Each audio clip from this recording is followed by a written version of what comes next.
कुछ काम में रहनी बोली ना। का बोली नहीं हरल हुआ फोने ना कहलू। अरे कैसे दिक्कत बा?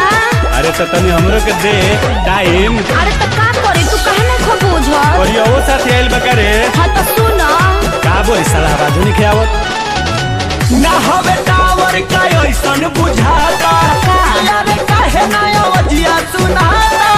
अरे तू काहे नहीं खो बुझ अभी दिक्कत बा ना हवे टावर का ऐसन बुझाता ओके यारे काहे ना आवाजिया सुनाता। ढेर दिन पर आई हो नहीं हो हमके छोड़ कहाँ बीजी है।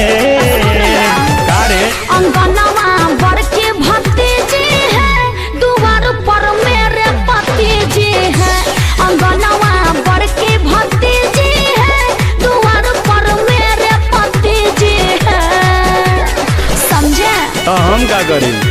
Presence by gold studio.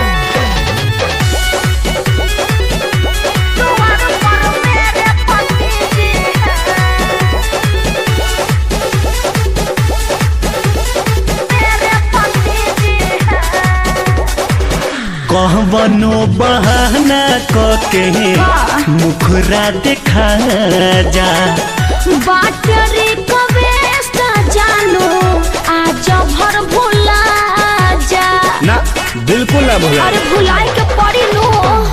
कहबनो बहाना के मुखरा देखा जा बाटरी कवेस्ट जानो आज भर भुला जा। तुम भूल जाओ न होने देंगे मैं भूलुई जी है। अंगनवा बड़ के भतीजी है दुआर पर मेरे पति जी है। अंगनवा बड़ के भतीजी है दुआर पर मेरे पति जी है। समझे के कोशिश करे जा। हाँ तो करेजा के तू करेजो डोला देलू। मेरे पति जी है दुआर पर मेरे पति जी है।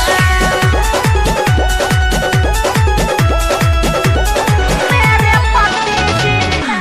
शादी से पहले रहनी भला ही तोहार हो। अब काहे छीना तारू जाने अधिकार हो। अरे तो का करी भुला जाब हमके।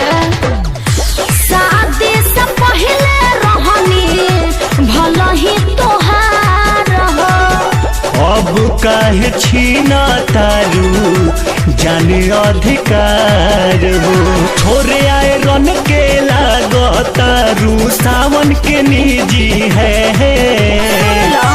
अंगनवा बड़ के भतीजी है दुआर पर मेरे पति जी है। अंगनवा बड़ के भतीजी है दुआर पर मेरे पति जी है। सुन हम कुछ नहीं जाना। अरे तो का करे उड़ के आ जाई का। आओ।